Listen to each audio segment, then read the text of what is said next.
property. This is a big one. A lot of people forget to do this one, and we've won a lot of deals from this. Stuff in the property is saying, hey, listen, I know you've probably been living in there for a while. Is there any, do you have a plan of like what you would do with your stuff? Do you want to leave some stuff behind? What is that like? So, okay, I want you to picture this.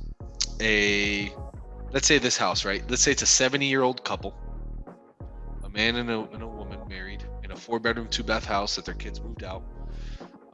Huge yard. They've been living there for 30 years. They got, furniture and junk and,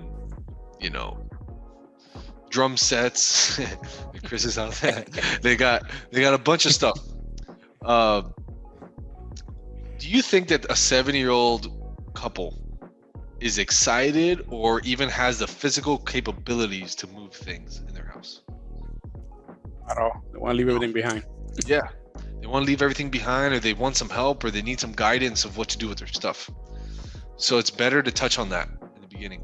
I won a deal that was a $45,000 deal on Davy because of this, just because of stuff.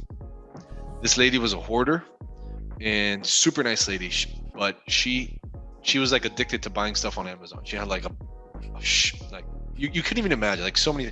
It was a 4-bedroom house, and it was only her living in the house. Every bedroom was packed with stuff. It was crazy. Oh, no.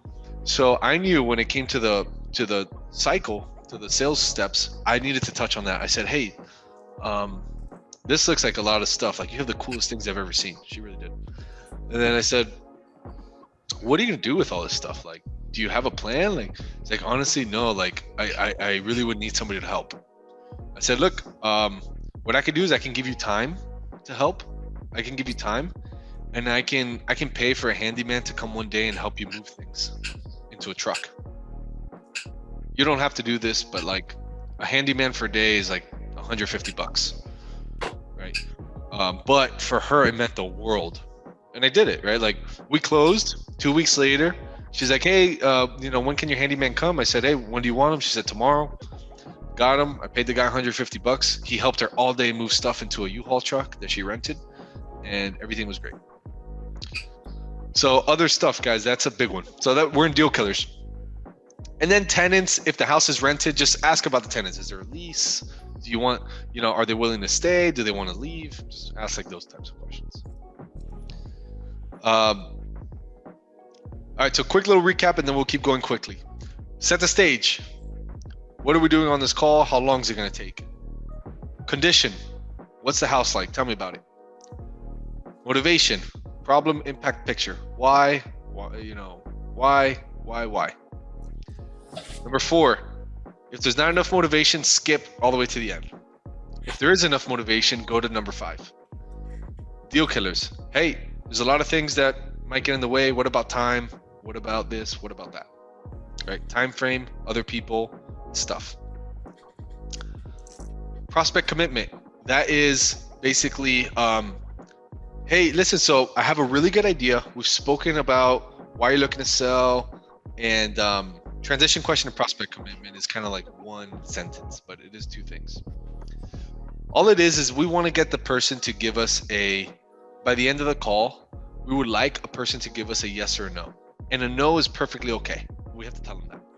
So the way that this transition question would sound like is, hey, I understand, what your house looks like, why you're looking to sell it, and I even understand like some of the time frame things.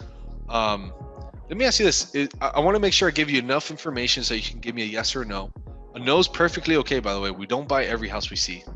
However, do you have any questions for me that would be able to help you to make that decision?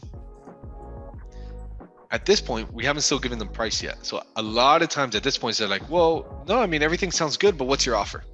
So I don't know if you remember one of our first calls, I said there's 2 things in a real estate transaction. There's a price and there's terms. We just did all this. We got the terms out of the way. Now all we got to do is talk about numbers. But what happens is what a lot of rookies do is they don't talk about this and they start talking about this. And a lot of times this will kill the deal. Oh, like that lady in Davie.